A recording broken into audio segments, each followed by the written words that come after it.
right, fellas, welcome back. Cheers for coming back as well. This is a really cool episode. I was super thrilled, super stoked, and super grateful to have sat down with both Mr. Preston Martin and Aleksa Burmazovic from the Adrianople Group. These are two global experts for sure on special economic zones, which is a fun little caveat to geopolitics and geoeconomics, things that you and I are very interested in. But the idea of these special economic zones is quite interesting when you start to sort of unravel and to dig into what the implications of them are on world trade. Fascinatingly, I think this stat was made during the chat that 60% of all trade runs through a special economic zone at one stage or another. So these are enormously influential for a world that is completely globalized. And I don't need to define them or talk about them or anything like that now, because you're going to get that and a whole lot more when we get into the chat. But special economic zones are so fascinating because they are rarely explored and even more commonly less understood. And when I sort of found out that there was this entire field of, in total, upwards of 6,500 special economic zones sort of sprinkled and filtered throughout the developing world and also the developed world, I started thinking, okay, these are quite interesting and I should maybe pay a little bit more attention to them, because you hear so much about how the world really works, but I think until you really understand how international trade works, you kind of are missing a big slice of the picture, which is the incentives of the multinationals to find where they manufacture, to find where they deliver to and from and through. Very importantly, a lot of these special economic zones just serve to reduce the sort of taxable costs that might be incurred upon transport when they're delivering, say, between China and Europe, or China and America, or even Latin America and Europe, and so forth. There's so many different sort of interesting special economic zones that can be addressed. But again, I'm maybe saying a little bit too much. The best stuff comes into the conversation. Now, Preston Martin is the co-founder of the Adrianople Group. They're a consultancy firm to special economic zones and setting them up and making sure that they are running smoothly. And Aleksa Burmazovic is a fascinating Serbian man who reached out to me initially because he had listened to my Nassim Taleb and Inserto podcast series. And so we had a lot in common and we spoke for a while, and it turned out that he was a genuine bona fide expert on special economic zones. So him alongside with Preston really just gave what I think could be so far one of the, internet's best sources for learning about these special economic zones. Because that's the thing, there's barely anything about them online. So the whole chat is gold, but there were three parts that particularly fascinated me. And this was at the end, the philosophy of special economic zones, because there's a whole sort of, in my interpretation at least, libertarian and anarchist bedrock to the idea of a special economic zone. And that all makes sense why it might be that way as you learn a bit more about them. But then it turns out Preston and Aleksa didn't think so similarly. So it turns out that, it's still undecided and up for debate what the philosophy is behind these special economic zones. But then in the middle, we spoke a lot about China and its history with special economic zones, then how it relates to the Belt and Road Initiative. Fascinating stuff if you're interested at all in modern day geopolitics and what a shifting power might actually look like. And then at the beginning, we took a long time to define special economic zones, and especially went into depth trying to define them through examples. So they were the best three things. And because I have your attention here now, I just want to remind you of the unbelievable circumstance that brought us together, because the internet is broad, and that's an understatement. It's functionally infinite. We'll never be able to see all of it, one person. However, we managed to find our way down to this tiny niche that I get to currently speak into your ears. Now, that's a privilege that I want to make the most out of and want to also deliver the most out of as well. I want this to be worth your time. Now, you might be here because of the Geopolitics and Power podcast, but just know that there are other things that I am doing which I think you will also be interested in. And I only say that you will also be interested in because we've found ourselves into this niche here, which means we've already proven to each other that we're quite like-minded. And you never know where the interests will differ, but I just want to go out on a limb and suggest that we have more in common than we do not. So subscribe to my Curious Worldview podcast, where I'm taking interviews that are outside of geopolitics as well, but still something that might be within your wheelhouse. the Nassim Taleb and Inserto podcast series if you want to just be introduced to the world of risk and randomness and uncertainty through the prism of Nassim's books, and then also the website where we're publishing loads of shit. And I truly mean it's broad, and not all of it's going to be for you, obviously, but the little things that are, I mean, that's amazing. So jump on there, subscribe to the newsletter. I'm asking you to do maybe too much here, but it's all going to be in the description. So if you're keen, get amongst it. And that's all you need to hear from me. If you want to access and contact Aleksa and Preston, you're going to find links to the Adrianople Group in the chat as well. They're a wealth of knowledge, fascinating guys, and I was very privileged to get the time with them to learn about special economic zones. And we've just lost Greenland. You can see that I'm slowly losing the entire map of the world, so got to get to fixing that. All right, lads. Well, Preston, Aleksa, absolutely thrilled to have you join me here. We're making it work across the Atlantic. I'm over in Europe. The both of you are in the United States. And we're going to talk about special economic zones, SEZs, which is a just fascinating sort of aspect to geopolitics and geoeconomics, which I think, or at least I will make the assumption, is extremely unknown unless you're in it. So to introduce the two of you, could you just say a little bit about who you are, obviously, and then together explain what you're doing and your company? So, my name is Preston Martin, and I am the CEO of a company called the Adrianople Group. Adrianople Group is a business intelligence, business advisory firm that works in the realm of special economic zones and what are called charter city projects. And we provide services on kind of both sides of the aisle of that space, both to investors and then also to developer operators of the zones themselves. And I'm sure we'll dig into a lot more specific information about what that entails, but I'll leave it there for now and pass it over to Aleksa. Thanks, Preston. I'm Aleksa. I'm a project manager at the Adrianople Group. I work with Preston. And special economic zones for me, I think, play a very important role in something that I've come to learn as being called geoeconomics, which is the study of how the world around us, the physical features, etc., influence trade and economics. And I'm the host of the Adrianople Group's podcast, which is called the Geoeconomics Podcast. And that's the sort of context through which I actually met Ryan. So I'm looking forward to have this conversation and just spread the good word of SEZs. Lovely. All right. Well, boys, with that very, very brief introduction, I think Preston said a lot there that might have gone over your head before you've defined special economic zones. So we'll start with the meat, and could you just sort of give us your take on what is a special economic zone? So the World Bank defines special economic zones as a legally sequestered area different from the rest of the host country in terms of trade and economic laws. Now, what that means is that there's going to be a certain spot, a geographically delimited area within the country where you're going to pay less taxes or have to go through less regulations to hire people or have a completely different way of doing business. So, for example, you might have a land registry system that you wouldn't have elsewhere. So all of these are regulatory changes made by the government in order to attract investment into this individual area. And the reason why the government would want to do something like that is maybe it's too difficult to implement these regulatory changes on the level of the whole country. And what's much easier is to create this sort of industrial park, business park type area, which is sometimes even physically fenced off, and in which these different regulations apply, and where there exist institutions that can make those regulations palatable and workable. So, just for perspective, of the world economy, 60% of all exports actually go through special economic zones at one point or another.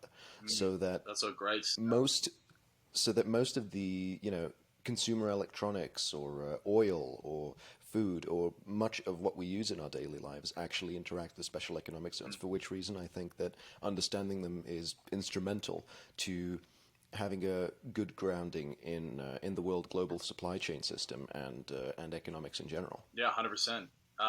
Is there anything you want to add to that, Preston? Yeah, I think Alexa covered most of it. One thing I will add is that 60% of manufactured goods, according to the World Bank, originate in special economic zones. So just an incredible stat to kind of realize just the size and scope and Just the role to that they play. interrupt you on that point quickly, because I don't want it to let it. I don't want to let it slip by. But could Sure. this be just like a um, the fact that 60% of exports comes through SEZs, as well as 60% of manufactured goods comes through SEZs? Could this be a bit of a misleading statistic because the actual what that stat means is that basically the majority of China's exported goods and manufactured goods are coming through SEZs, and because China might represent maybe 50% of world's manufacturing, it's kind of misleading. That's more an understanding of China than SEZs in general. Is that fair to say? Well, another factor going off of that point to consider is that estimates show over 2,000 zones in China alone. There's a tremendous amount of the world's total, which we've calculated to be around 6,500 special economic zones for the entire world. Something like between 2,000 and 2,500 are located in China. So very much a titan when it comes to the impact of SEZs. And I think that that's a story that we'll get into a little bit more Yeah, we on definitely this call as well, because that. their story of the development of SEZs in the world was extremely impactful, not only on the Chinese population, but on the entire world and the development of zone programs in other countries. In continuing to try and understand or at least define a special economic zone, but Alexa said that it was maybe to get some tax benefits or maybe some labor benefits. Rather than thinking of a special economic zone (SEZ) as a place where you go for those things, rather is it true that we just need to think about it as a place where you can set up different legislation um, within a country that's just different to the country that it's housed within? And it doesn't have to be tax or labor; it just happens to be tax and labor most of the time. But it could be really much other things. So I think that taking a look at the concept of special jurisdiction versus special economic zone might be worth going into here, because depending on the country in question, different forms of local self government may be present. So a special economic zone is not like a canton or a federal state or a special jurisdictional region like some countries in Africa have for specific like local tribes or something like that. Rather, what the special economic zone usually is a project which has, as previously mentioned, the regulatory independence, whose goal it is specifically to either attract investment and or increase the level of income for the local population. As far as what the difference between the two is, the other group of self-regulatory bodies, like I mentioned, states and cantons, etc., they usually have a form of government representation, such as a national assembly or an ombudsman or different forms of government within them. Whereas the special economic zone usually is going to have a much lower level of self-governance, limited to primarily the regulations previously mentioned, and it's going to be governed by, say, the economics ministry of the government in question, or it's going to be a specifically created joint venture between the public and private sector. There's various models that we can go into, and Preston, you could possibly expand on this, that special economic zones use to run their functioning. I think actually I'm still conscious that it might still be a little bit of like too jargonized to actually understand like what actually is this. So let's define it or describe it through an example. So what is an SEZ that is top of mind for you guys, which most people will understand is a place on this planet? So one of the examples that we could take a look at is the Colon Free Trade Zone in Panama, which is a free trade zone a type of special economic zone that was built primarily around the Panama Canal. And that makes a lot of sense because the Panama Canal is one of the global choke points for world trade, and a lot of goods pass through there. So for when you're trying to unload a lot of these goods and possibly do some value-added processing to these goods, it would be a good thing to do to not have any import duties to them when you put them onto the soil of Panama in de facto, but legally it's not yet in Panama, right? It's still in the free trade zone, meaning that you can have companies present on the soil of Panama that are offering jobs to Panamanian citizens, and they're creating local jobs, whereas the goods themselves aren't necessarily flooding the Panamanian market directly, but rather the goods that are able to be produced in this zone can from there enrich both the citizens that are working in the special economic zone, as well as the products themselves can be then resold to other countries, which is something that Panama does. They do what they do is leather processing, for example, and then re-export that to Mexico. But they don't pay any duties on the raw leather that comes in on the ships into the canal. So Colon Free Trade Zone is a Could good you example. unpack it a little bit more?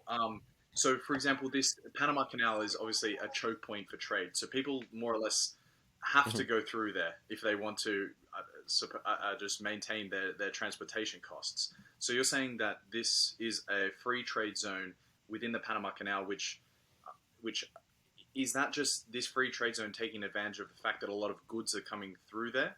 And then maybe explain why would a special economic zone be created there, and why couldn't Panama itself just sort of change countrywide legislation to allow the benefits of this to happen? That's what I'm trying to get at here. What's the distinction between, like, what's the need for this special economic zone when there is a nation there, and if there is benefits to it, why couldn't the nation just create these legislations rather than it just being confined to a small zone? Take the Panama example. Absolutely. Absolutely. So, what I'd mentioned at the start of this conversation is that a lot of these special economic zones are going to have regulatory advantages, like the lack of import duties or easement of certain regulations, etc. And that's all well and good, but that is something that we like to call commodity advantages, which means that, just because you have low taxes, another jurisdiction will be able to very quickly and easily lower their own taxes, and it's going to be a race to the bottom scenario that's not really good for anybody. Whereas we look at the other aspect of that, which are the geoeconomic advantages, meaning which markets do you actually have access to, what is the actual infrastructure that you're offering, and what are the unique unfair advantages, as it were, that your zone is offering to make its economic case viable. And when it comes to the Panama Canal, obviously they have the institutional support of the government, they have new regulations, they have different institutions that are able to make all of those regulations happen.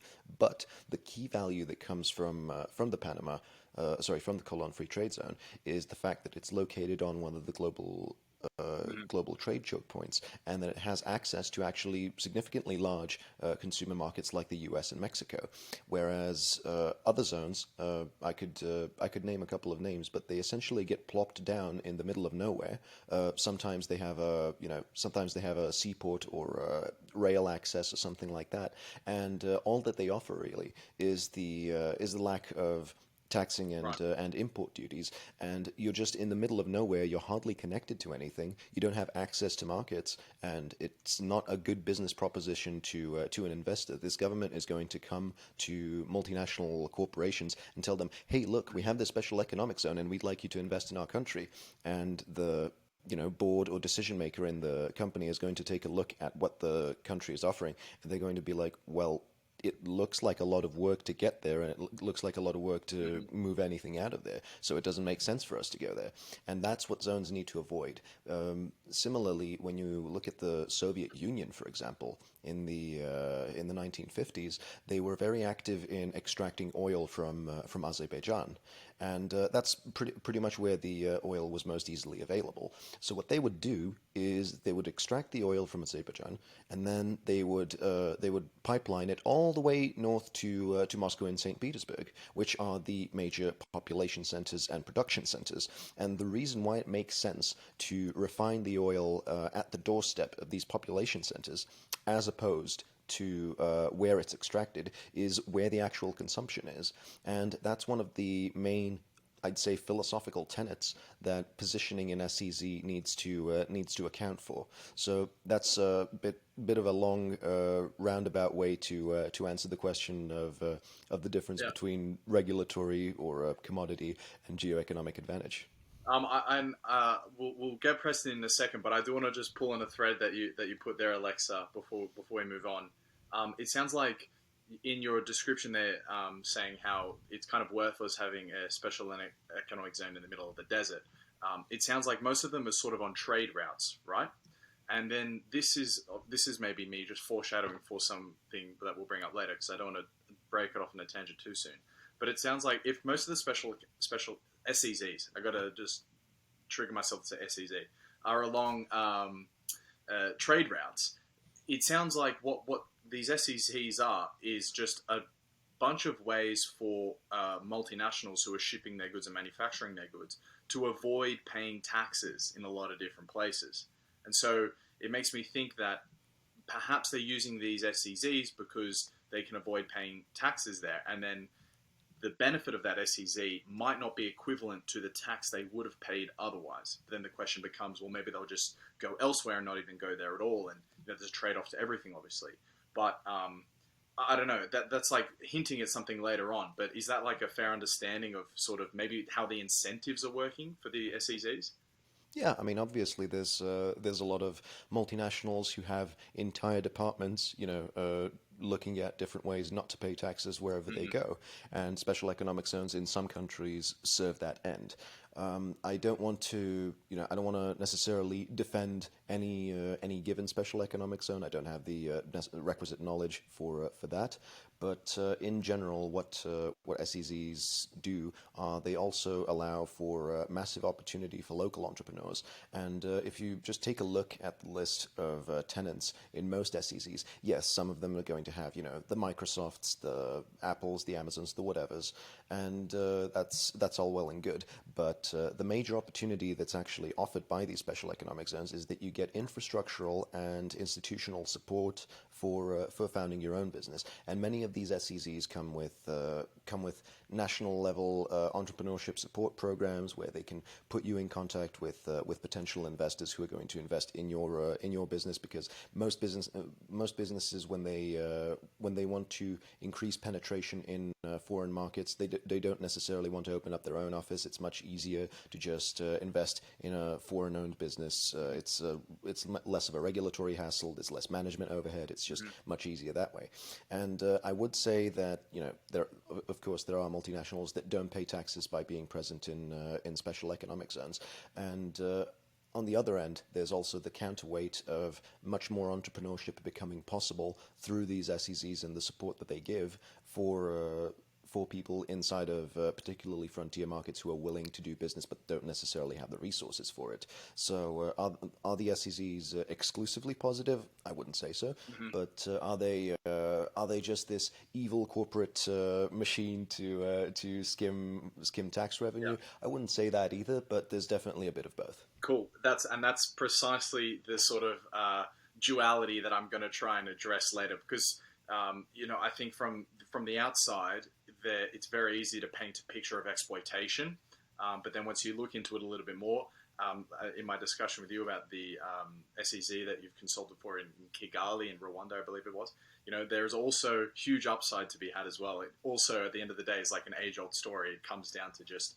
the management of the thing and whether it's lacking corruption and what were the incentives to start with.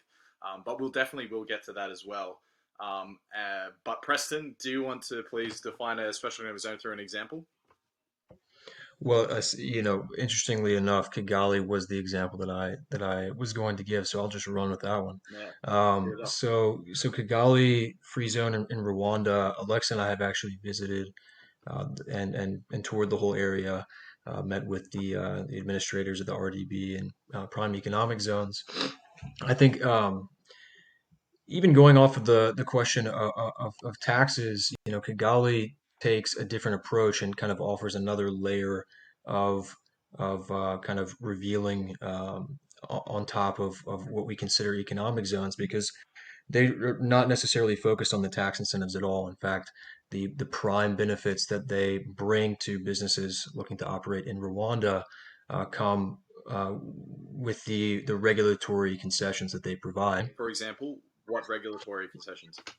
Right. So, in the field of labor laws, they make it much easier for both foreign and domestic companies operating inside of the zone to hire or bring in people from abroad. People they lowered the burden when it comes to compliance and such for visas to bring in people who have like special purpose skills or what have you, engineers, whatever, to come and set up and work inside Rwanda and build and construct And so the idea is by infrastructure. bringing in this more highly specialized labor, they might be able to create something that then requires a less skilled labor force, and now jobs are created for local Rwandans. That's right, yeah. And one example of that is the Mara phones manufacturing facility. So Mara is was the first African smartphone development company or smartphone manufacturing company based in Africa using African raw Yeah, materials, super African exciting. labor force, etc. Yeah, and they chose Kigali because Kigali provided, in addition to the labor laws, they also have very streamlined compliance. They have a one-stop shop system which was targeted in Kigali Free Zone to begin, and then now has basically grown out from there to encompass the rest of the country. And anybody can use. It doesn't matter if you're if you're Rwandan citizen, resident, foreign national. If you want to do business in Rwanda, you go through their one-stop shop system, Hmm. and all permits, anything related to compliance, starting a business, land registry, etc.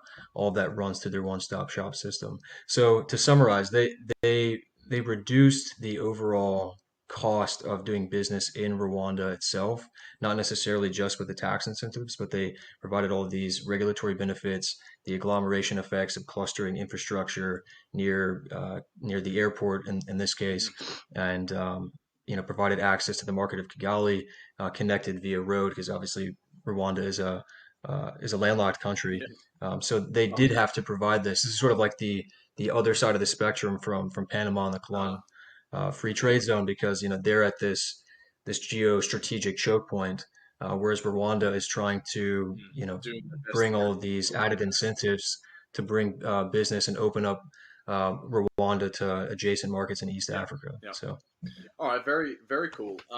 So to understand an SEZ in this case, I want to ask the question: if you can then go and create an SEZ in Kigali, Rwanda, that creates all the right incentives for, say, foreign labor to come in, perhaps lower the cost of bringing in goods as well, raw goods, so you can actually create businesses and create products there.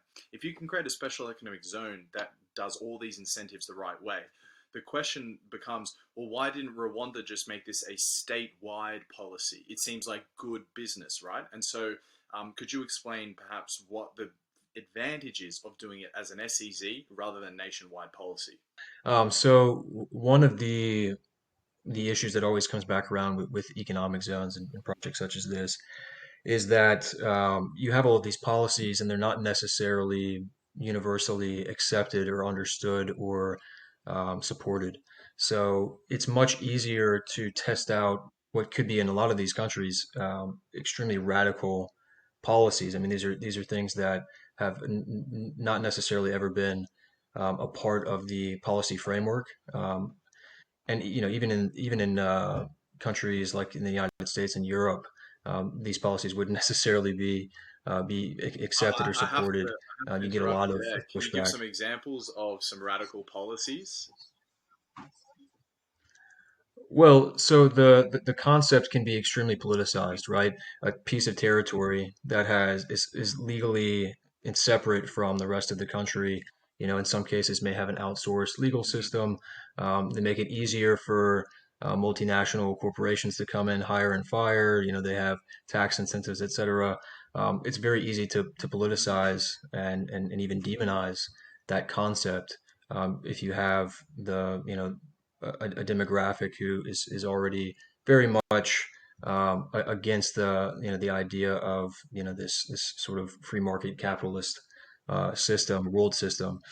So really, it's the confluence of all of the different policies and the fact that you can package it in such a way that makes it seem like you have private companies coming in and taking advantage of a lack of government, a lack of accountability. That would be sort of, well, we've seen that kind of language used in a lot of cases. So that's one of the core things, is that it's not always politically viable. You have a lot of people, a lot of special interest groups, a lot of people, bureaucrats in government, political parties, etc., that are resistant to the application of this, even at a local contained level. Not and if you're going for something like this nationwide, it's far more difficult to pass the law. It's far more difficult to get all of the necessary buy-in and to be able to develop the associated infrastructure. I mean, it's a much bigger, more expensive, slow-moving task to mobilize that. Alexa, maybe you want to add something. Absolutely, and I think Preston, you painted a really solid frame for the sort of issues that would arise from turning an entire country into a special economic zone. I would say that just hopping on the political argument, that I've seen examples in doing research on various countries, that there have been situations of both left leaning and right leaning parties both opposing and supporting special economic zones, always for different reasons. And very often these zones are going to become the subject of political discussion. One of the examples of that is the Ogidigben gas city in Nigeria, which was supposed to be a oil and gas free zone, which actually resulted in a small-scale ethnic conflict, which was just one of the most shocking events in SEZ history over the past 20 years. Yeah, we're definitely going into that one later. And that's a very politicized style SEZ event. And then on the other end, what would happen if you actually tried implementing this nationwide regulatory change? Well, I think that the main problem is the institutional bottleneck. So if you take a special economic zone that's 10 hectares in a certain part of the country, in that part of the country you've already taken care of power generation, sewage, roads, access. All of these things are already handled, and you're going to know exactly where in that special economic zone the investors coming in are going to be active and which routes they're going to take, and it's all very standardized and very easy to use. Whereas compare that, to let's take Rwanda as an example. Putting all of Rwanda as a special economic zone. Well, the south, which is rolling hills and a bit more easy on the logistical side. Comparing that to the north part of the country, which is mostly rainforests and very sharp, precipitous mountains. Getting infrastructure in one place and the other is two completely different stories, right? And market access in the north versus the south doesn't make sense. And finally, and I think this is probably the most important, is the institutional bottleneck, which is if you try to have the government effectively follow through on the one-stop shop type, business offerings that this country offers, having everybody concentrated in a single geographic point and having a physical office that people can go to and just figure things out on a lunch break, that's actually way more practical than trying to create a massive institution with a digital framework with all sorts of stuff that they need to go through from all around the country, right? So just from an efficiency standpoint, as well as the political feasibility, which Preston just explained, just from a productive feasibility standpoint, it makes more sense to concentrate that stuff in one place. And then, hearkening back to the Kigali case study, Kigali Special Economic Zone, for example, has sort of an innovation zone attached to it called the Kigali Innovation City (KIC), and one of the tenants within KIC is Carnegie Mellon University, for example, and what Carnegie Mellon University does in Kigali is that they attract some of the best talent from all over Africa. When Preston and I were there, we spoke to a gentleman called Julius, who was a financial mathematician coming in from Zambia, and the way that he got in there was through scholarship offered by Visa, and no, sorry, I think it was Mastercard. But essentially, there's these international organizations. Yeah, sorry about that. But these international organizations which see the value in African talent, for example, and they're trying to advance that. And where that plugs into the special economic zone is a lot of these companies in the special economic zone. So, for example, Mara phones, as Preston mentioned, require very high levels of technical expertise, and what the university allows for is it trains really high quality talent on one end, but also it gets knowledge concentrated and different experiences shared in one place. And these spillover effects of people knowing stuff and knowing other people and being informed of markets and having experiences. Oh, hey, I drove a truck from Kampala to Mombasa, and I know the road, and I know how to get through the borders. You know, all of these spillover effects make for economic development. That's trivial, but it's a real tangible good input Absolutely. that actually needs to be taken account for. Absolutely, and this is just all the stuff that we'd experienced on the ground in these SEZs. This isn't stuff that you're going to see in the 2008 World Bank FIAS report, which is sort of the Bible of special economic zones. So that's where we're coming from. It also I think that was a terrific explanation, by the way, but like very understandable.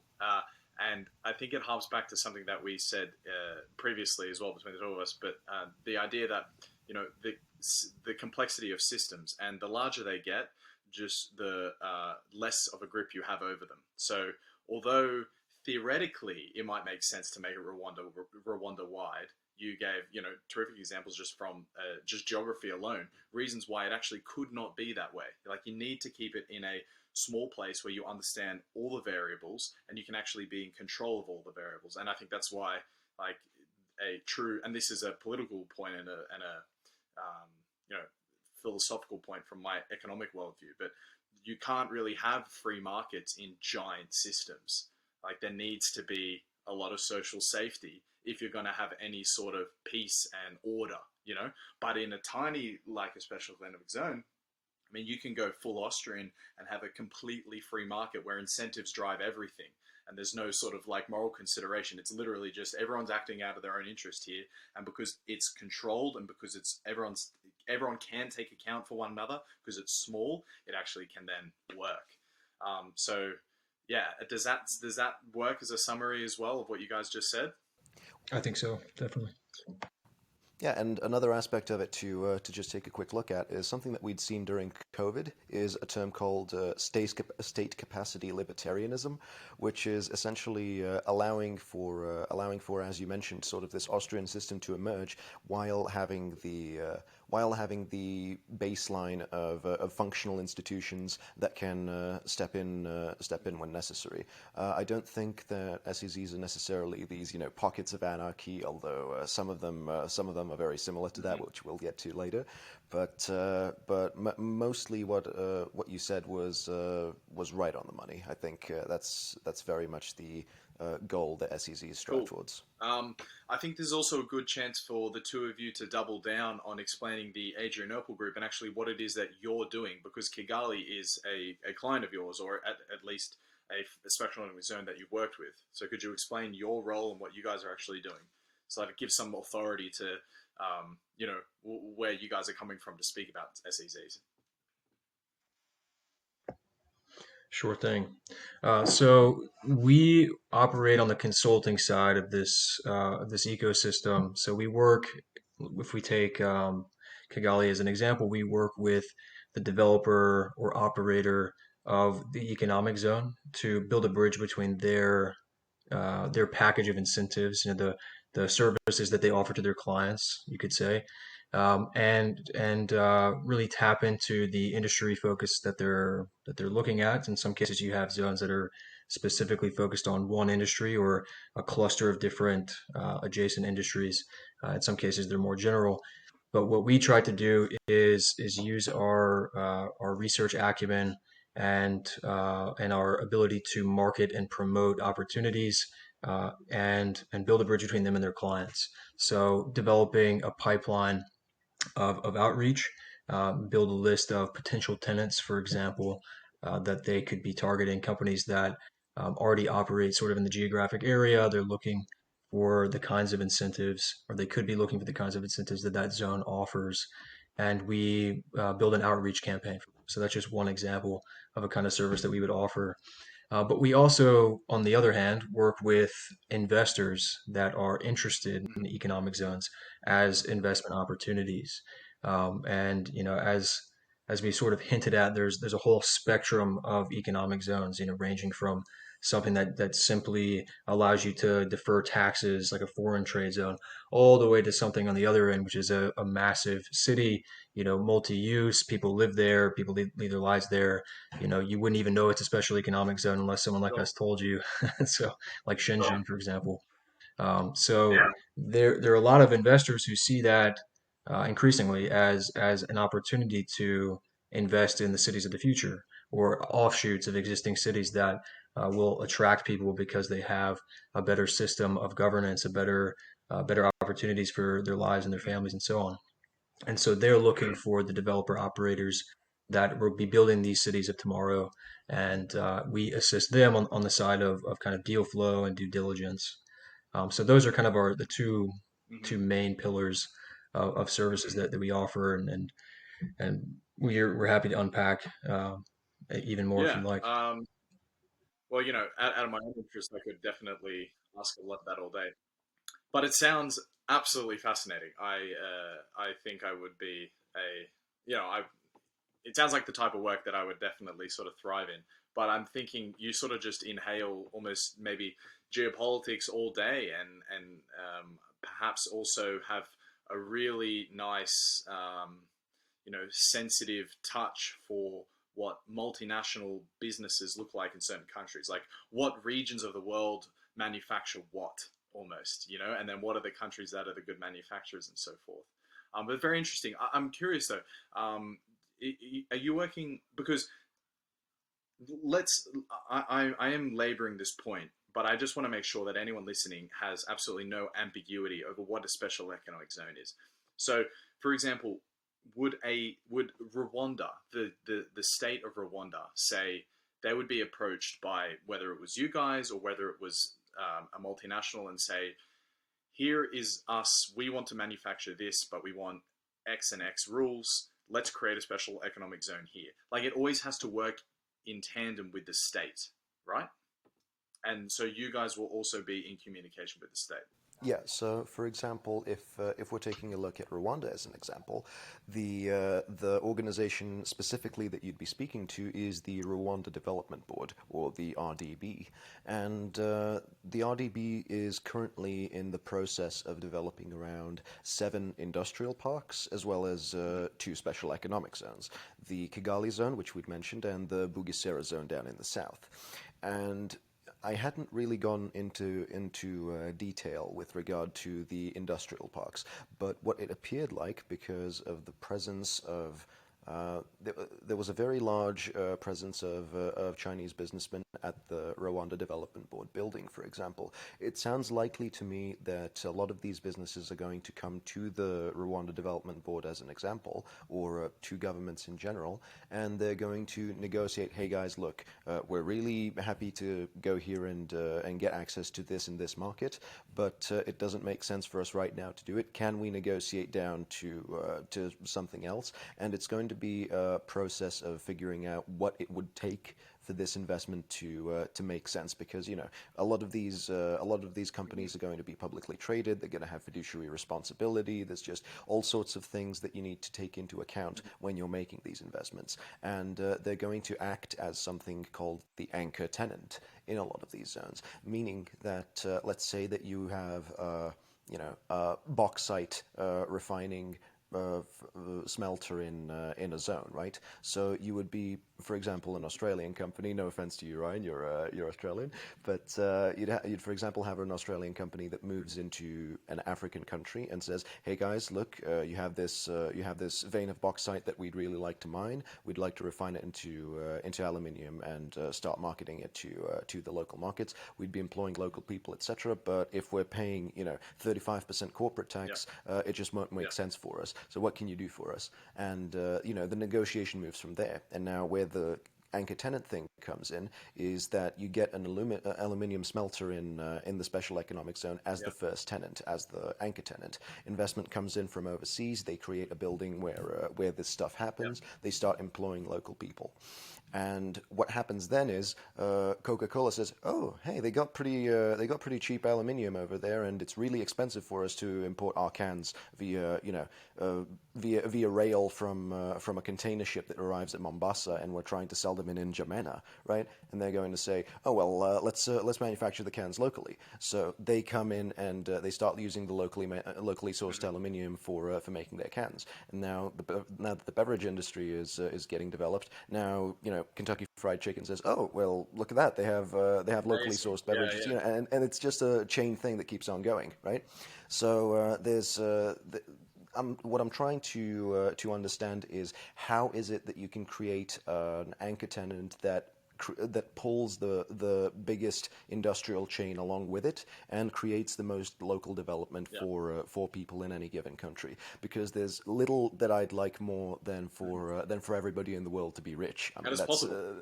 Right. Yeah. So, and I think it's possible, particularly if geoeconomic advantages are utilized properly, and just zooming back out,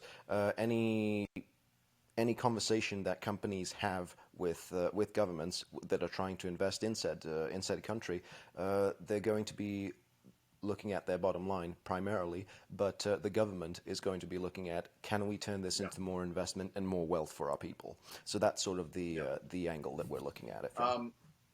Great delineation as well of how it can go from the bauxite vein to Kentucky Fried Chicken.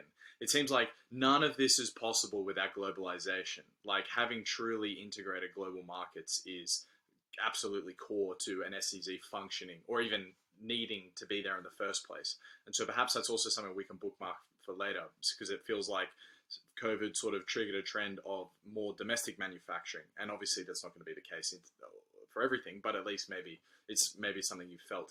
Basically, Maybe. the economic zones are not cities themselves or countries themselves. They are like pieces of infrastructure or land with lots of infrastructure in them. So with that, could you maybe now go on to describe as best as you can? I know really putting you on the spot, but the history of special economic zones in China, because you said earlier as much as 2,000 SEZs are there, and that's of 6,500 internationally. So we can see that China has made a huge effort to take advantage of these SEZs.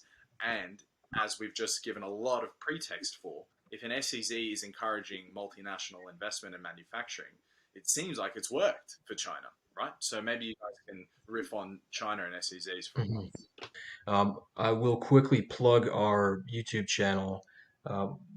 One of the co-founders of Adrianople Group, Thibaut Serlet, he has an excellent presentation on this very topic. So if you Nice. go and check out our YouTube channel, you can That'll see be included. him go through the presentation with a lot of color.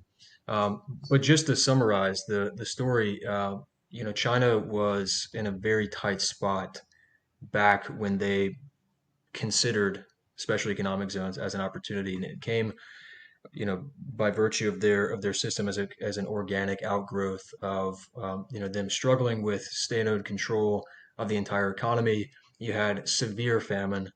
I mean, just incredibly atrocious pictures of people eating bark off of trees, shooting sparrows out of the sky. So like Yeah, just terrible famine. So this was 60s, like leading up to 70s and 80s. And then you have Deng Xiaoping in the 1970s, basically controlling the party in China. He travels to places like Hong Kong and Singapore to see how other ethnic Han Chinese people in other places were thriving compared to mainland China, and began to think of and develop a system with his inner circle about how they could take this policy framework, this understanding of like small jurisdictions with better laws back to China.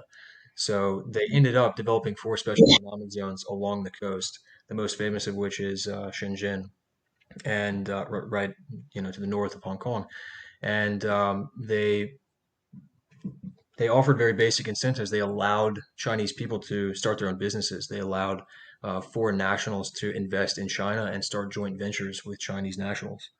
So, as one might imagine, opening up, creating a capitalist haven or enclave or what have you inside of China was a massive hit.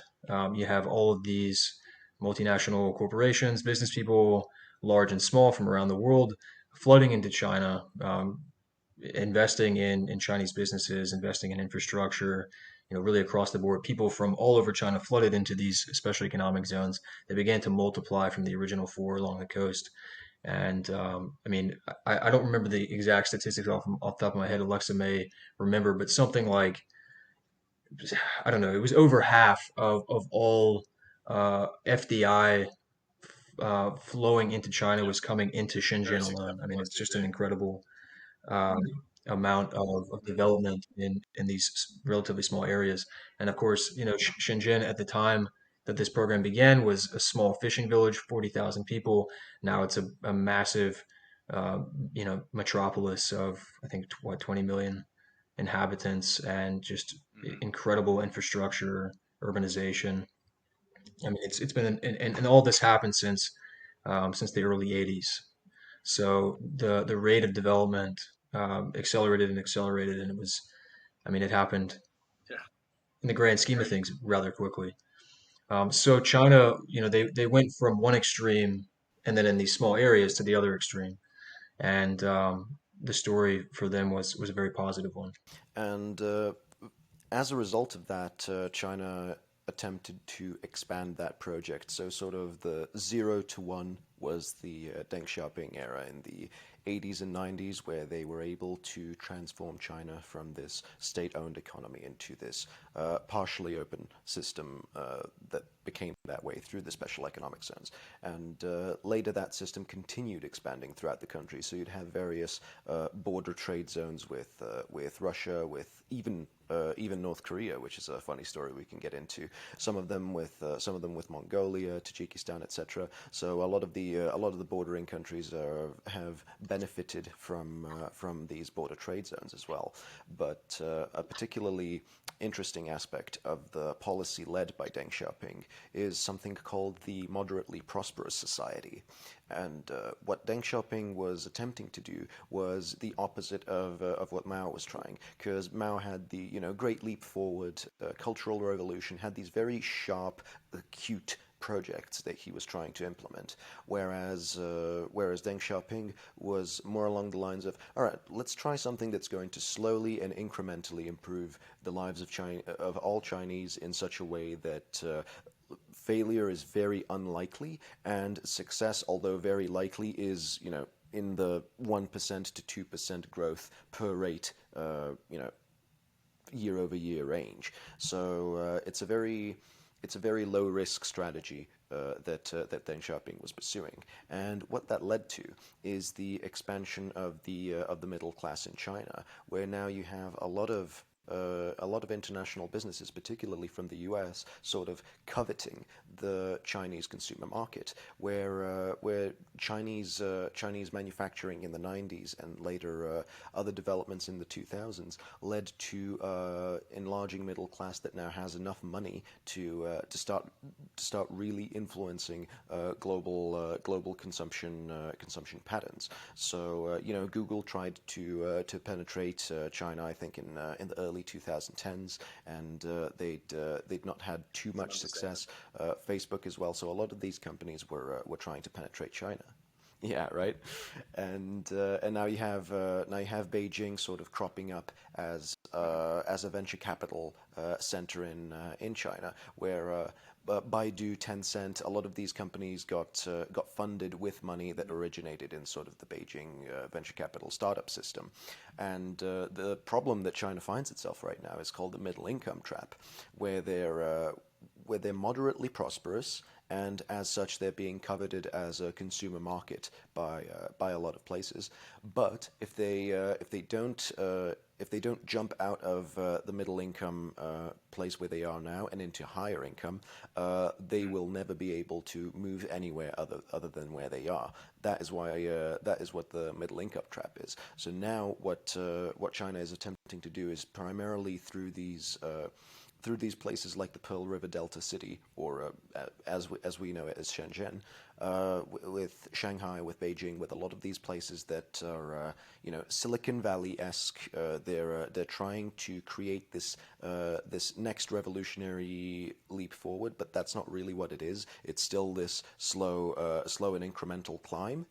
And they're trying to move into an American, U.S. style wealth, where they're able to fund really innovative ideas like the U.S. now has with the space industry, etc. So that's sort of where China finds itself. And we may have veered a bit from the topic of special economic zones, but fundamentally the engine of China's growth is special economic zones, and I think will continue to be so, particularly as they're trying to escape the middle income trap.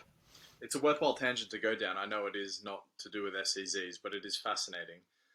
Could you say a little bit more about the middle income trap? Is my understanding of it correct? Basically, as you say, they become a consumer sort of centric market, as in which is just to say that rather than producing things for the rest of the world, Chinese people actually want to consume as well, and so therefore some of the stuff they're making might stay in there, or even better case scenario, stuff will be imported from other countries because maybe they get a flavor for Australian wines, or I don't know, something nice in America. Sorry, Aleksa, I can't think of what the Serbian national dish is worthwhile to send over there, but I'm sure you got something absolutely tasty that they need. But nonetheless, funnily enough, it's raspberries, and China is our largest purchaser thereof. How about that? Yeah, there you go. So as they become more wealthy, they will demand international products, but then at least from China's perspective, my understanding is just that it's a case of sophisticated labor.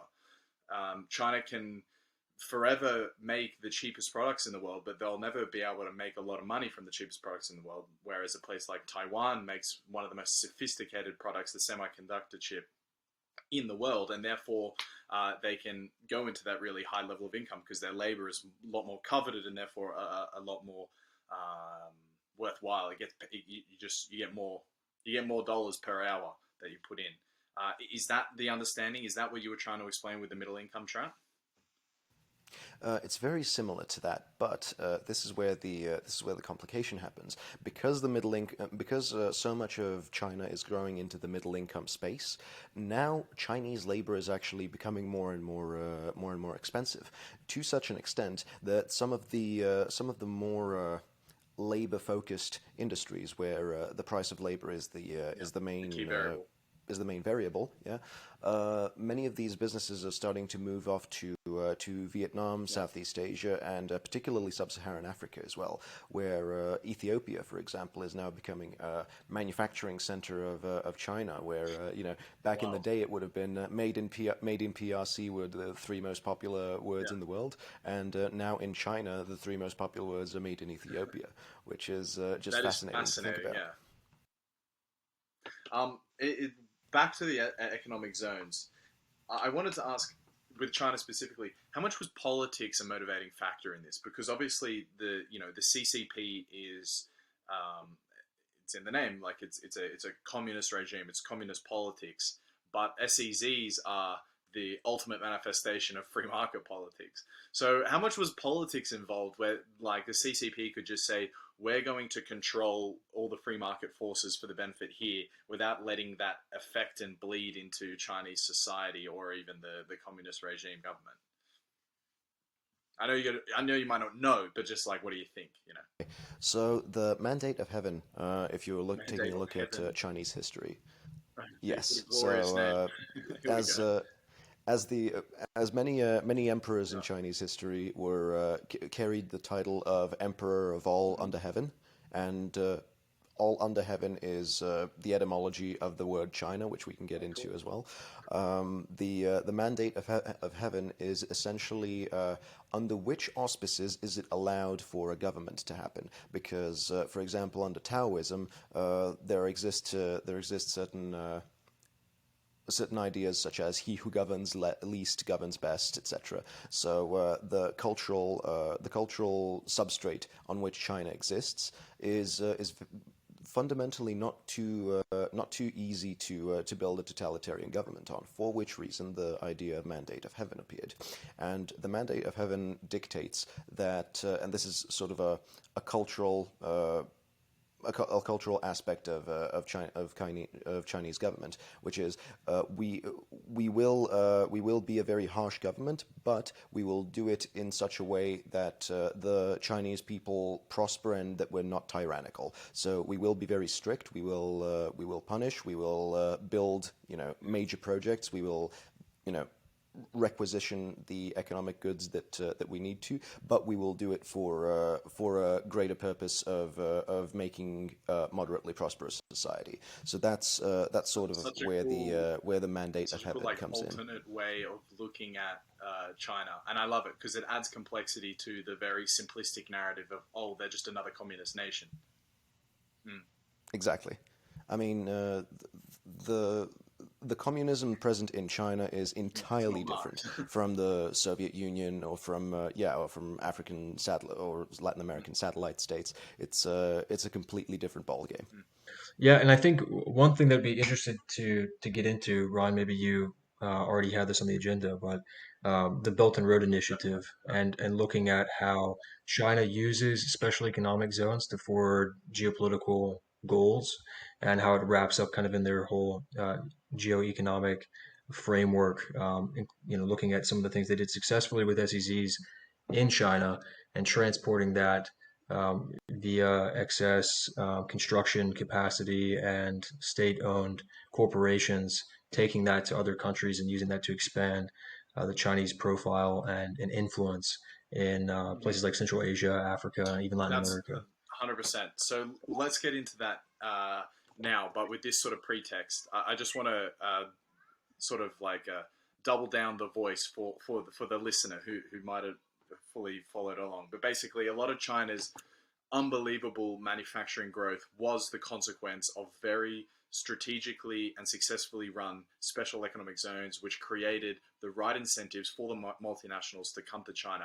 And these are good examples of SEZs because the wealth created within the SEZ managed to bleed out from it as well. So it was not all the upside was not contained within this zone. Certainly the majority of it, but at least it did bleed out, and it affected as much so now, whatever it is, 400, 500 million people have been lifted from poverty. But yeah, let's definitely look at the Belt and Road Initiative, because maybe I'm assuming too much, but I'm thinking that this might be able to highlight some of the downsides of when you manipulate the sort of bad incentives of special economic zones for state power, because obviously you'll talk about debt trap diplomacy and all this sort of stuff, but I love that. Could you just riff on the BRI for us, Belt and Road Initiative? Yeah, so I'll give a very high level overview of the Belt and Road Initiative, and then we can dig into some examples. So the Belt and Road Initiative, roughly speaking, is a Chinese geopolitical project to develop countries along what they call the land belt and the maritime road. And so that belt roughly stretches from mainland China up through across Xinjiang, through Kazakhstan into Central Asia and down into the Middle East. And you can look at different maps, different sort of viewpoints about where exactly it stretches down to the Middle East, over into Europe through Russia, and then the maritime Silk Road, which goes off the coast of China through the South China Sea, up through the Strait of Malacca, across India, Pakistan, and then over to East Africa. And so, generally speaking, those two trade routes are of extreme importance for the security of China as a nation. I mean, most of their imports, most of the raw materials that fuel their economic engine flow across the Indian Ocean, oil coming down from the Middle East, raw materials, think like coltan, cobalt, etc., coming from Africa over the Indian Ocean down to the Strait of Malacca and up to the Chinese coast. So huge geostrategic importance. And you know, China is not necessarily a naval power, at least not yet.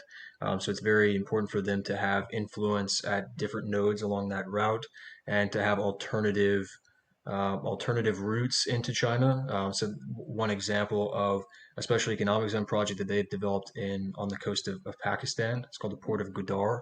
You know, basically a small fishing village, essentially, and then a tremendous amount of uh, construction or manufacturing capacity, infrastructural development, investment from China flowed into Pakistan and developed, starting with the port of Gwadar, a trade corridor flowing all the way up through Pakistan into Xinjiang province in China.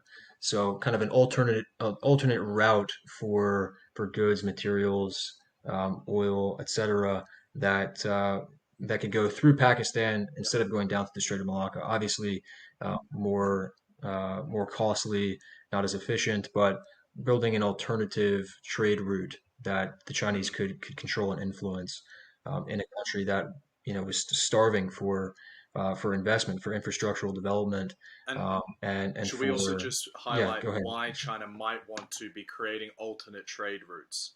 Basically, this is like a very high level geopolitical Yeah. point that America sort of ensures the Mhm. global order at the moment, and it is their trade routes that people sort of sail on. And so China doesn't want this or like this; they want to own their own trade routes, and this is like the big incentive of the BRI. Entirely. I mean, in many ways, the United States subsidizes the world trade system via its 100%. maritime American security, taxpayers and and so yeah, voting incumbents working for and them. so It is China 100%, as obviously you said, recognizes this subsidized by the United States taxpayer. The fact that I can afford whatever it is here. totally. And in the story, the kind of post World War II Bretton Woods system, is one that is very much defined by Yeah. that geopolitical reality. And China recognizes this, of course, and to them, given the fact that a lot of their well-being runs along these maritime, well, the sources of their well-being, economic development capacity, etc., runs along these maritime routes that are insured, defended, and so on by the United States Navy.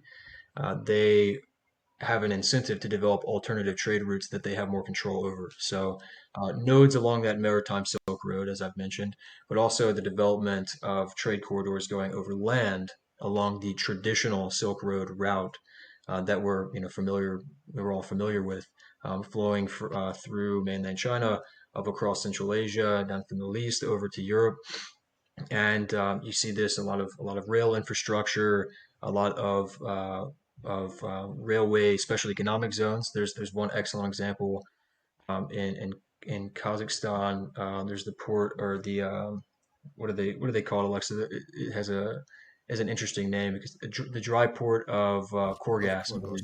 Yes. Korgas. They on the border of Xinjiang and Kazakhstan. The rail moves through China, which is set on a particular gauge system, and then it goes to the border and it's moved off of the gauge onto what the old Soviet gauge that still existed in Kazakhstan. So they move the shipping containers off the one gauge onto the other, and then move along through Kazakhstan to various other cities there, or beyond into Russia and further west. So to summarize, China has been developing these trade corridors. There's a massive geopolitical incentive for them to do so, and also building up special economic zones along this route creates opportunities for people living in these countries where China is leveraging its own political and economic power to gain sway over the politics of these countries in some cases, to develop infrastructure that is financed by the Chinese. This is where you get into the debt trap diplomacy stuff. Maybe Alexa, you can get into that a little bit, but primarily these special economic zones, many of them are driven by state interests of the Chinese government. They operate the same way, and they provide many of the same incentives that we've discussed. These zones having, regardless of who initiates them or who the anchor tenants are, but in many cases you have these zones being kind of spawned out of the anchor tenant profile of a Chinese multinational corporation, which is looking to bring raw materials back to China, looking to build up infrastructure, create a new market for Chinese goods potentially. There's also a very interesting story. I'm not sure how, because my data is not very recent on this, but so many resources have been mobilized in China over the past 15 to 20 years to develop and build up cities within China. They have all of this overflowing construction capacity, and a lot of that's being exported to other countries. I mean, even as far as Serbia, West Africa, Central America. I mean, it's you find Chinese construction companies all over the world that are building massive works, huge bridges, railways, um, Yeah, ports, just an etc. interesting So, point on that, which so yeah, I maybe kind might be interesting to you guys here in Stockholm. Massive infrastructure project for the last fucking 5 6 years to build a big bridge in Slussen, which is one of the main centers of town where most of the buses and trains sort of run through for work. And they bought a bridge from China, and it was like a big thing here. But that's an example, I guess, of these Chinese construction companies, finding jobs all the way over here in Stockholm. Mhm. As we were in Rwanda, we'd actually gone south down the road from Kigali into Bugesera, and the road at the time was an extremely wide dirt road, and we were interested in why it was that wide, because one could really swerve left and right without much problem. But we'd started seeing signs from the China Road Engineering Corporation, for example, and it was very clear that two lane expressway was getting built by China. And during my time in Belgrade, I mean, whenever I'm home, there's Huawei security cameras being set up in downtown, whereas the ring road around the city has a lot of these tunnels, overpasses, bridges, etc., also being built by the China Harbor Engineering Corporation, which was always strange to me because they're building roads and tunnels and not harbors, but whatever. And the Chinese overflow of construction was created during the Hu Jintao era of the 2000s, and in 2013. Xi Jinping was like, "Well, we can't build any more of these ghost cities." And if you want to learn more about ghost cities, Wade Shepard is a great source for that. And we have nothing more to build, because in the 2002 to 2013 period, China built a motorway system that's more extensive than what the U.S. has with the Eisenhower Interstate, which is just ridiculous to think about. And they had to figure out some way to offload all of this construction material, and also if they would start exporting this construction surplus, they would be able to thus escape the middle income trap expressed previously, because they would be able to no longer have they would no longer have to construct more for their own domestic consumption, but rather they'd rather be able to hit other markets, as it were. And one of the obvious choices was emerging countries in Europe. So Belarus, for example, they have the Great Stone Industrial Park that China is building in consort with Belarus. There's various bridges and infrastructural projects going on in Europe. If I'm not mistaken, the port of Piraeus was as the largest port in Europe, was expanded by the China Harbor Engineering Corporation. So there's a lot of these projects that took place. But I think the one that is the most fascinating to international relations scholars, particularly, is the debt trap diplomacy in sub-Saharan Africa, wherein China is offering the construction of these very elaborate engineering projects like dams, and it's not just bridges and roads. They're doing power generation. They're doing transshipment. Intermodal terminals. Although we can't understate the importance of bridges and roads. Oh, absolutely. I mean, as a friend of mine once said, if the U.S. foreign policy could be replaced with just one guy going around building roads, I'd have that any second. Yeah. But and Preston will know who I'm talking about. In any case, the debt trap diplomacy comes in where these countries like Guinea-Bissau, for example, they don't have the liquidity necessary, or sometimes even the goods, because you've had situations in the past where Liberia, for example, sold lumber in exchange for infrastructure, whereas a lot of these countries, which are at a much lower level of development, they're forced to trade different things. Number one being debt, number two being mineral rights, or different forms of rights such as fishing rights or Something logging natural or resources. whatever. Yeah, natural resources in one way or another. And China's always looking for these resources that they can value add and move to China, because the decision makers in a lot of these companies, they're not necessarily that driven by the reduction of the middle income trap. Yes, that is what drives most of the national policy, but you're going to have a lot of local level decision makers who are like, hold on, I can make a lot of money by selling various types of exotic goods to Chinese consumers, and obviously I'm going to do that because they're individuals that are they're driven by their own interest, but also having China as a major patron and trade partner with a lot of these countries is good for China on the international stage. Where in 2000, I think that it was an even 50-50 split of which countries accepted Taiwan versus People's Republic of China, and now in 2021, I believe it's Like only 4 or 5 one countries. country that. I think it's only one Oh actually shit. in Africa that still accepts Taiwan, and I think it's Eswatini, or Swaziland as Yeah. it used to be called.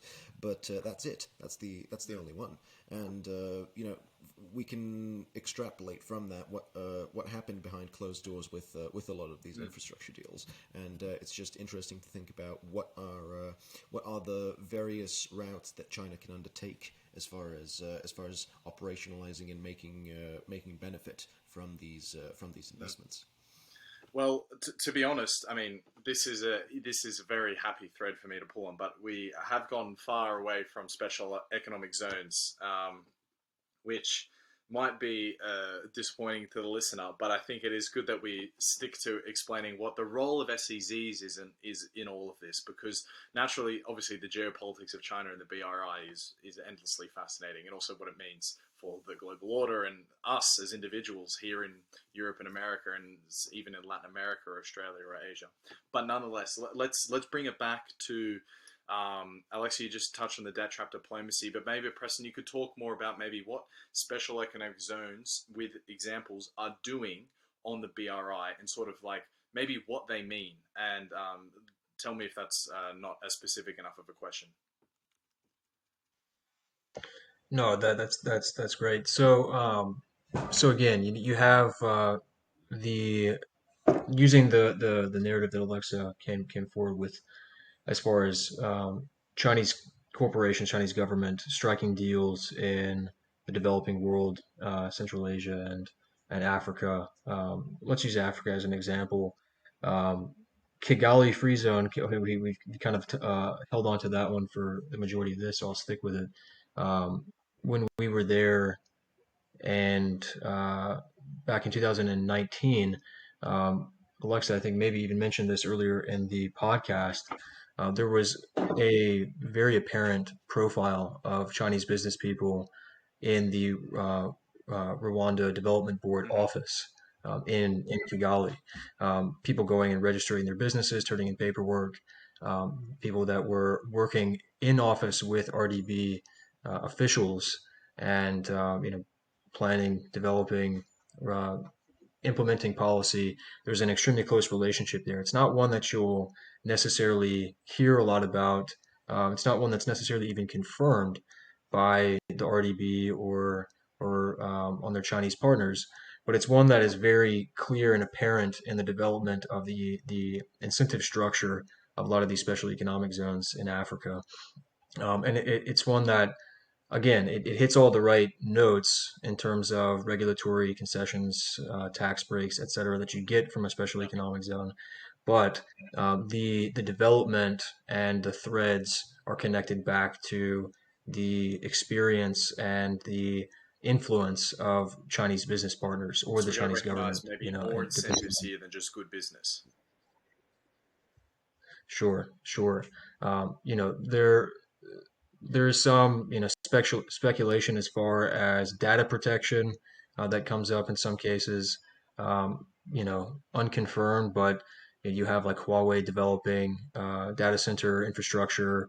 There's a famous case of the African Union headquarters, which was, according to some reports, that was developed, the infrastructure for that entire installation was developed by the Chinese government or sponsored by it. And there's been some speculation that that was all that all of that data for something like 5 years or so was harvested It's probably pretty by the insane. Chinese government. Yeah, like copied every night in Shanghai or something like that. Um, so there is that element. There is that political element. They're looking for establishing an imprint, and one being recognized as sort of like the originator, the developer of this policy, bringing the infrastructure, bringing the good governance principles to countries that are struggling with developing them, and they're kind of like outsourcing the successful laws that have resulted in economic development in China, exporting that to via these special economic zones to the developing world, and using that as sort of a fountain of, one developing the Chinese business profile as we discussed in other countries, but also having companies, businesses, governments beholden to a legal framework or policy framework that originates in China. So there's definitely that political element there, but ultimately the results of these policies are often successful, not always. I think it's something like a third or so, 35% maybe, 35% of all zones are profitable. There are roughly 6,500 zones in the world, according to our uh, very recent study and development of a map of SEZs that we're working on currently. So fairly good. And then there's kind of like a third breakdown of fully private zones, public-private partnership zones, and public zones. The ones that the Chinese are developing in Africa, for example, are mostly along the lines of public-private partnership. So you have companies that are kind of structured and put together. Yeah, Oh no, yeah, you're sorry, muted. sorry, Preston, Continue sorry to interrupt talking. you. Something that would be really, really interesting to figure out is you say 35% of all SEZs are profitable, and then there's a one-third breakdown of private, public, private, public, I think was the last one. Within the one-third, one-third, one-third, where's the profitability coming from? Or is it a nice even spread? So according to the World Bank data, which is regrettably not as recent as we want it to be, the I don't remember the exact breakdown on top of my head, unfortunately, but the private zones typically are more profitable I than see. the public ones. It's not, overwhelmingly in favor of the fully private The zones, incentives are less and of course complex, you I have the. suppose. Yes, they're less complex, exactly. So, the private zones have an incentive to develop and operate in such a way that kind of Mm-hmm. breeds profitability. The public zones don't necessarily have that incentive structure. Things get messy. Sometimes they do, sometimes they don't, and that's a topic of an entire podcast that we can go through Yeah, perhaps at a later time. But the uh, but yes, the private zones across the board typically are more yeah. profitable than the public ones.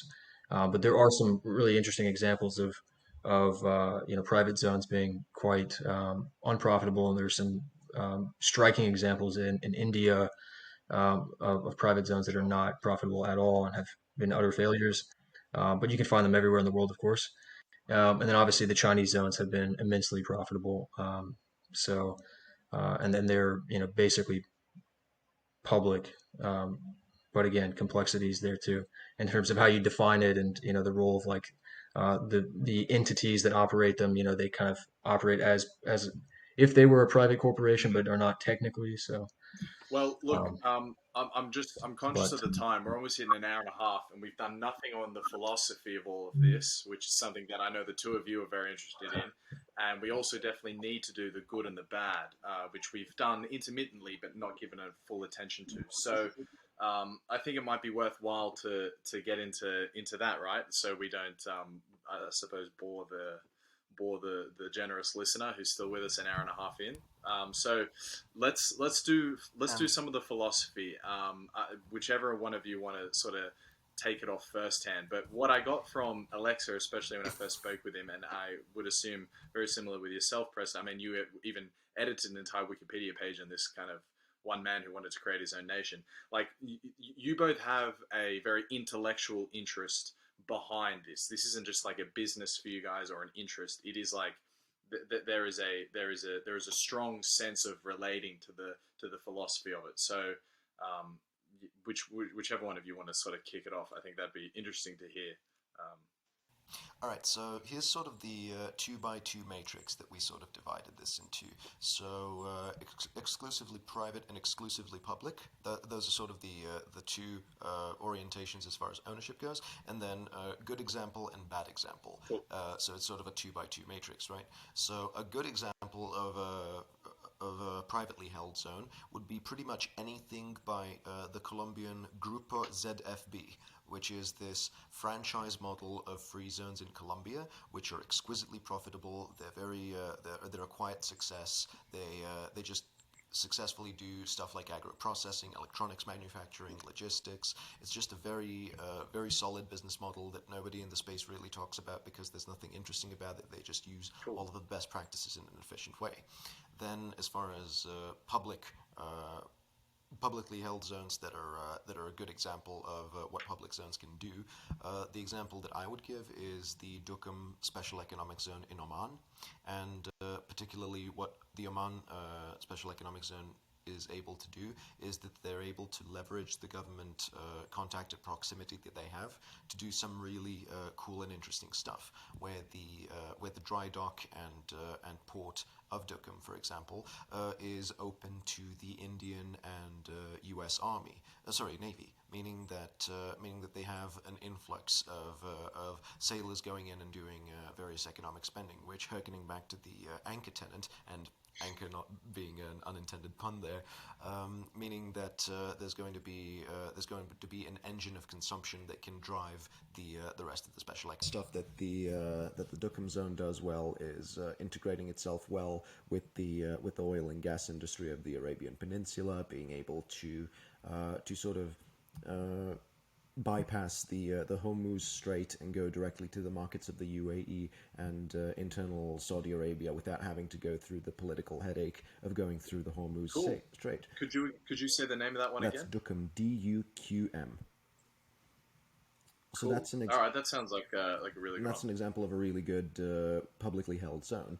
And then, as mentioned previously, the Ogidigben gas city in Nigeria is just a very, very problematic case study because the political interest mixed in there made the zone stay around for way longer than it was welcome.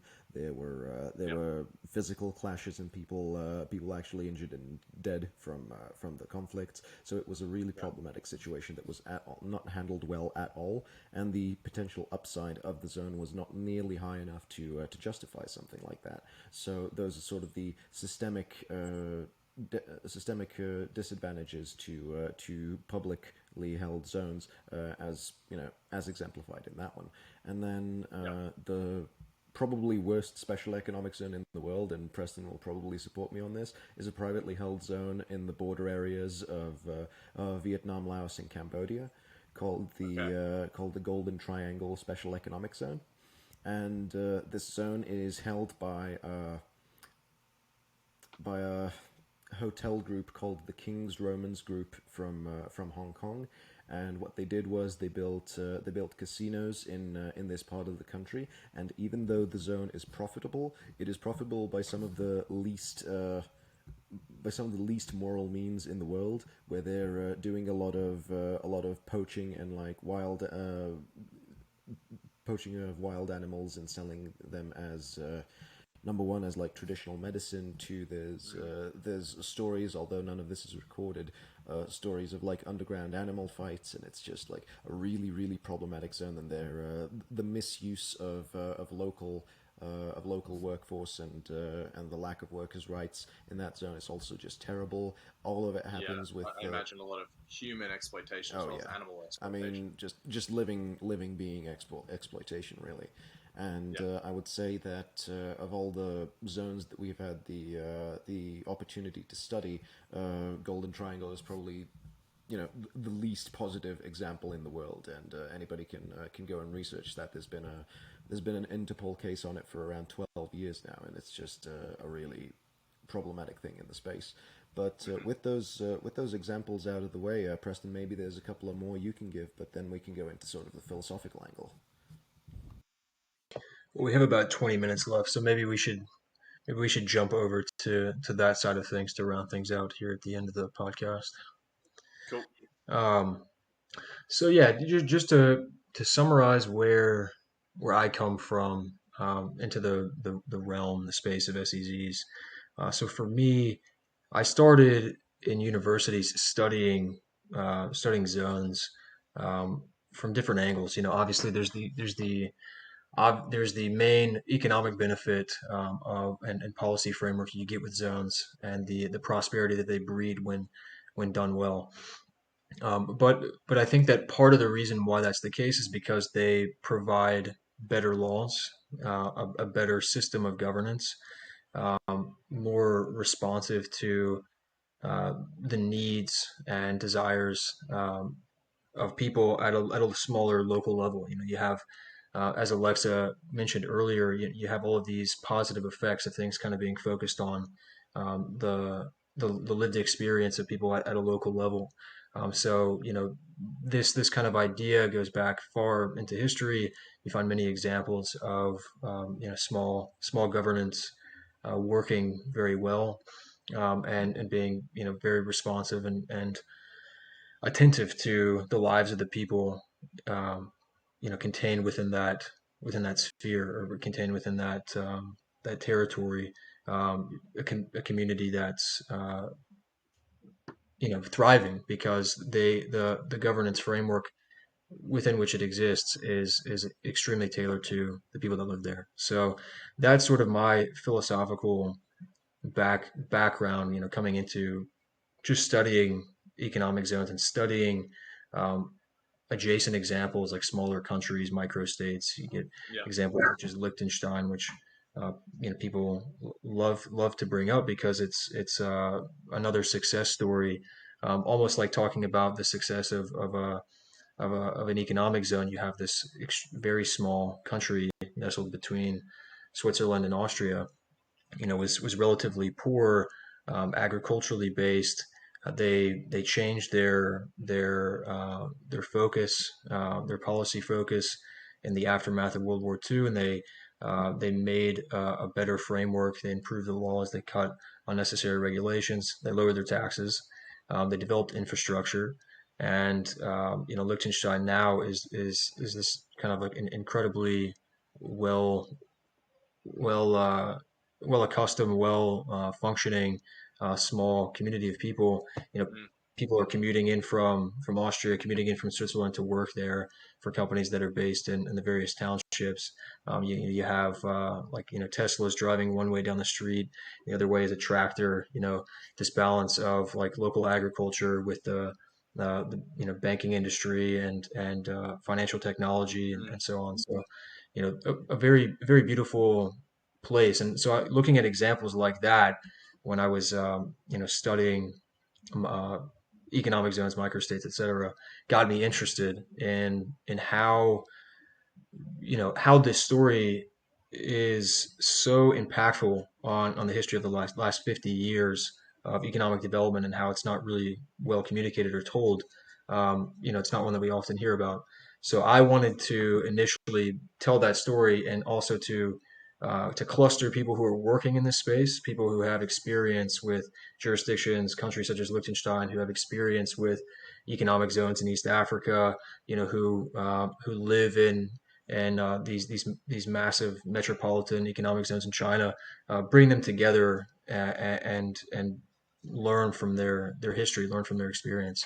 So I started a nonprofit after school called the Startup Societies Foundation with Thibaut, who I mentioned earlier, one of the co-founders of AG, and then also a gentleman by the name of Joe McKinney, who until recently I think has been running SSF all the way through since then. And so Aleksa was one of our early team members at SSF.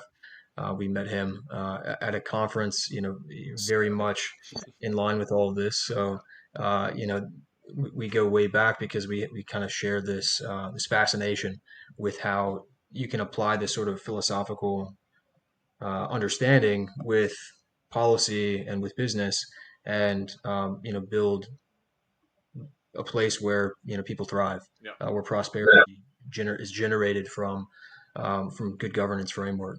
And so, long story short, as we studied it more, as we set up these events and conferences around the world, and got more and more people involved from the space, we learned that there's a huge opportunity to work with these zones and address their pain points, help them source tenants, help them source investors, work with investors to identify the best zones in the world that have the best governance framework, that are well positioned geographically to benefit from them. And so we developed Adrianople Group as a way to basically to realize that opportunity in the market. And yeah, I mean, we've really studied the space for about 6 years at this point. Adrianople Group is about 3 years old, but fundamentally for myself, and I think for Aleksa as well, we're fascinated with the story, and we're fascinated with the effects that these zones have when they're developed for the right reasons, and when they work. The results speak for themselves. On the development for the right reasons, you take a place like Liechtenstein, because from my understanding, like the where you're coming at this from a philosophical perspective is like really sort of strong moral altruistic base, which is let someone realize the maximum of their potential, and then like get rid of all the barriers in front of the way. And this sort of generally leans quite like I suppose libertarian, pull yourself up by your own bootstraps, like take responsibility for your own actions, like more sort of this sort of philosophy. But a place like Liechtenstein, I mean, it's a giant welfare state, is it not? I mean, like the only reason there's a tractor driving down the other side of the road is because there is probably because they're, I don't know, 80-90% of their income is subsidized by the Liechtenstein government. Otherwise, like agriculture wouldn't even work there. I mean, doesn't that rub against the initial liberate someone to realize their potential? Sort of, doesn't that come up? Don't those philosophies sort of come up against each other a little bit? And in a true economic zone, that it mightn't actually look like Liechtenstein that much. That's an excellent point, and yeah, I mean, I think the answer is that Liechtenstein is a communitarian. I mean, it's a country, so they have their own sort of unique alpine culture. People who've lived there for generations and generations. So the structure there is different because you have this social fabric that has existed long, going back centuries. And you have that kind of social obligation that the government takes on to provide for the welfare of the Liechtenstein people. And economic zones are obviously not countries, so they don't have that as a part of their mandate or as a part of their framework kind of built in. I use the Liechtenstein example because I think that's sort of like wedding the concept of good governance, resulting in better lives, that you get from a place like Liechtenstein or other countries or other jurisdictions, other states or localities, because that's an example of sort of that concept being used at a I say national level. Liechtenstein's a small country, very small country, 40,000 Tiny, people, I isn't it? think. Yeah. Yeah, you can basically see one side to the other when you're Yeah. when you're there. Um, I use that as an example because I think that it highlights the concept that uh, having having a system of government which is uh, very focused on providing a framework that works for the people that live there. Those are the most successful governments, the ones that are not necessarily looking to. It's not as much of a power play, you could say. Obviously, in this space, we define states as entities with a monopoly on the use of force. In Liechtenstein, right, their defense is subsidized by Switzerland, I think. So, for them, that part of the equation is not as immediate, and they're not necessarily dealing with these massive threats to their security and autonomy nestled in the Alps where they Yeah. are. So I it's am conscious of the time, but I just want to quickly slip this one in. Most of the SEZs are in developing nations. So this also strikes me as something that could speak to a little bit of the philosophy underlying an SEZ as well. Because isn't it true that the same benefits an SEZ can bring you in Kigali, Rwanda, could work equally well in Sydney, Australia? Um, and obviously different reasons, but nonetheless, the theory of an economic zone. So perhaps is there an exploitative factor or potential to the fact that the SEZs are all in developing nations, nations who otherwise can't really attract investment and can't really, just create national income like they wish they could? Well, that's something that we can harken back to from earlier in this discussion. As I mentioned, some of the main advantages that special economic zones offer is the presence of institutions at a local level as well as infrastructure. Whereas developed nations, by their definition, have a high level of infrastructure and institutional support present all throughout. Right. So, trying to build a special economic zone in, let's say, Sydney, Australia, you'd be building this place, and let's say it's an industrial park type development. So you'd build up infrastructure wherein you have high level internet, just all the accoutrement of high level business, and you'd put it down, and you'd be offering, Like marginal value what compared to the exactly rest would of you the city. Sure, great, yeah. exactly it would be very I marginal honestly, value. I thought So as there's much, not. and I know that there's like free ports in like Oslo and probably some very wealthy Western cities as well. But I guess they serve their Mhm. own sort of purpose. But I thought as much. I just wanted to hear it say, Aleksa, give us. We're sorry, Exactly. I'm trying to sprint through to the finish here. Give us your philosophy along the lines of. I think Preston had a brilliant backstory there as to why he got into it. I think I feel very similarly to him, to be honest. I mean, I haven't manifested a company as a result of it, but nonetheless, just as an interest. But Aleksa, you go for it. What's your philosophy? Absolutely. Coming from a different culture from the both of you have sort of this Western culture that you emerge from.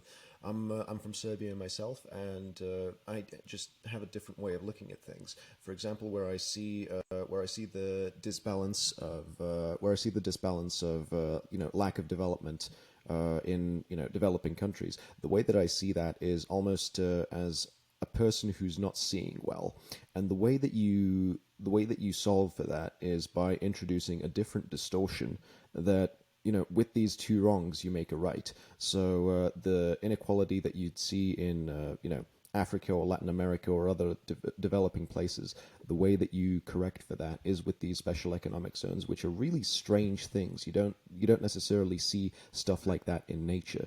And the direction that I'm approaching SEZs from is a way to correct sort of this derailment that we've had from what I perceive as the natural way of things, which is slow and gradual economic development, right? And obviously, I share a philosophical background with Preston as well. I have this sort of anti-authoritarian streak to me, wherein I think that private actors left to their own devices are most often going to act rationally and often ethically.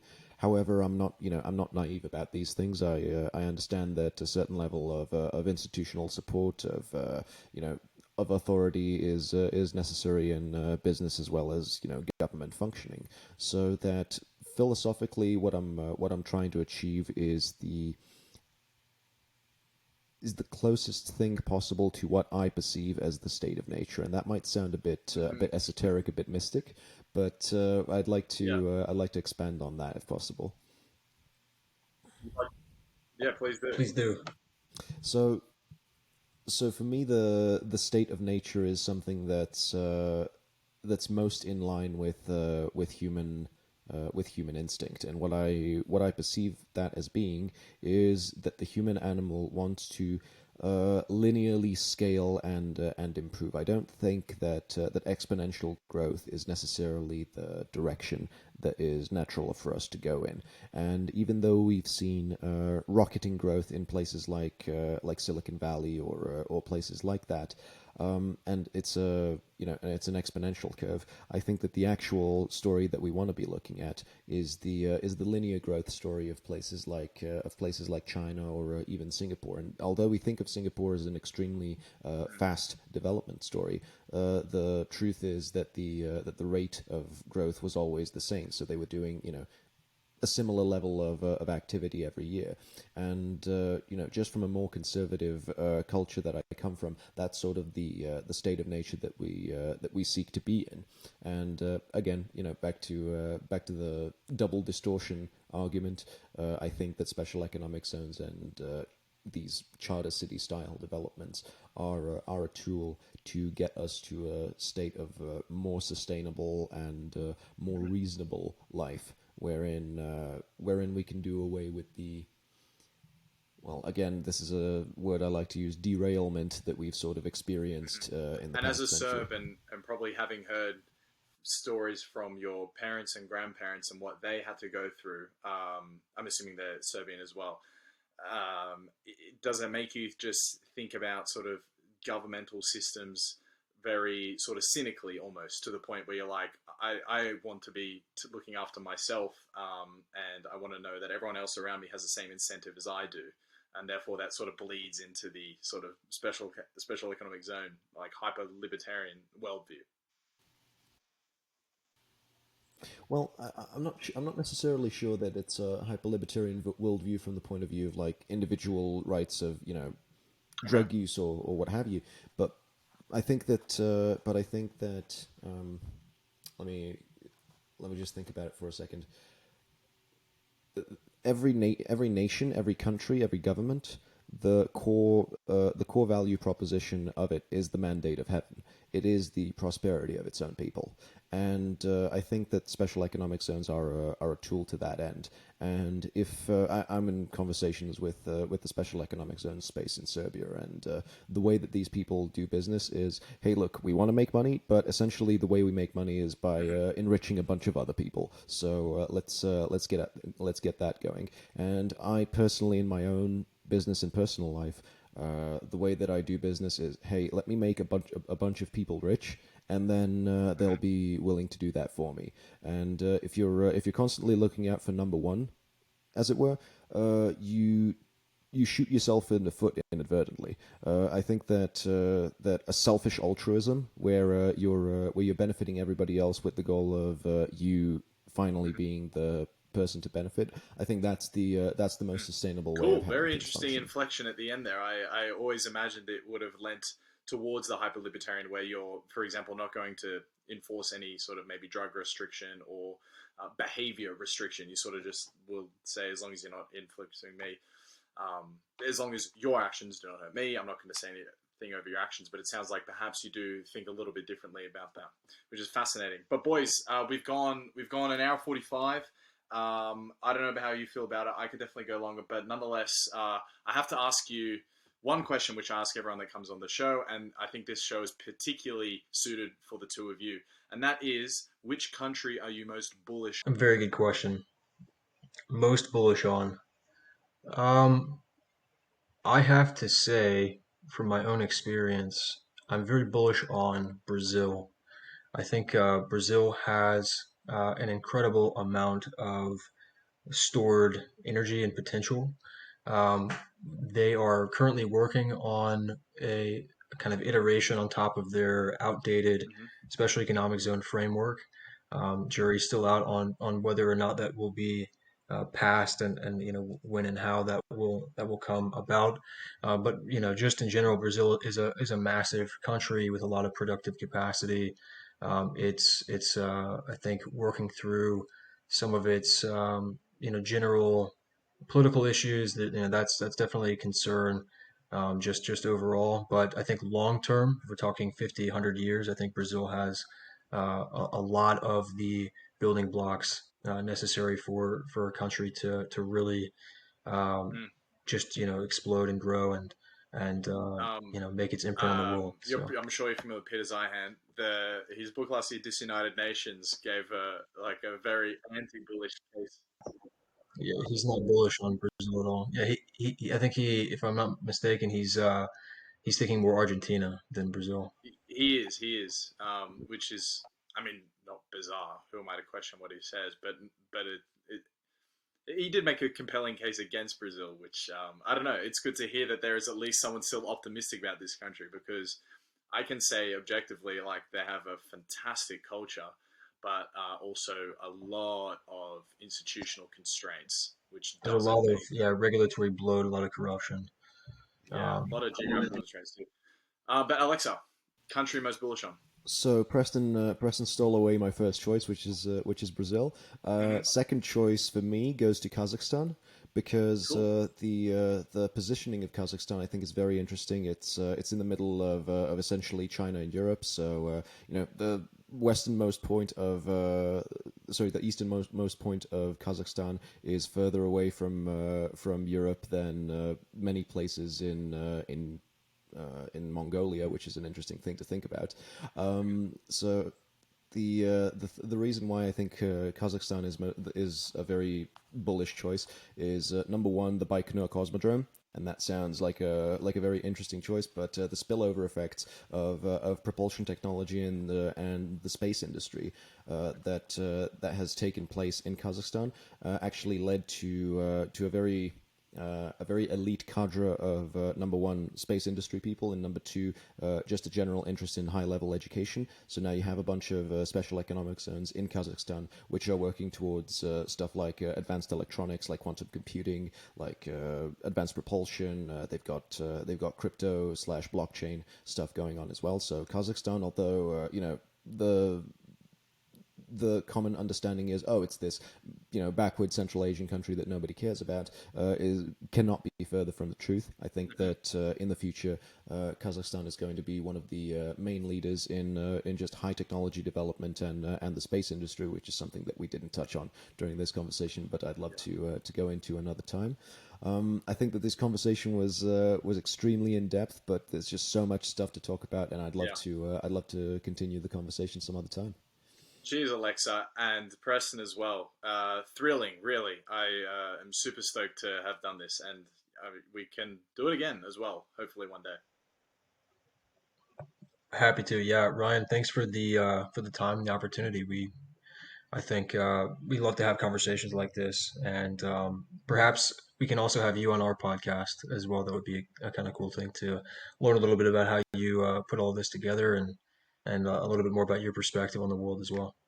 Yeah, that would be cool. I did say to Alexa though, very tentatively, when he offered it before. I'm not sure if I have this sort of authority within the geopolitical, geoeconomic space. I'm just a guy who's interested in it at the end of the day. Then again, we all are. Yeah, totally. Lads, cheers.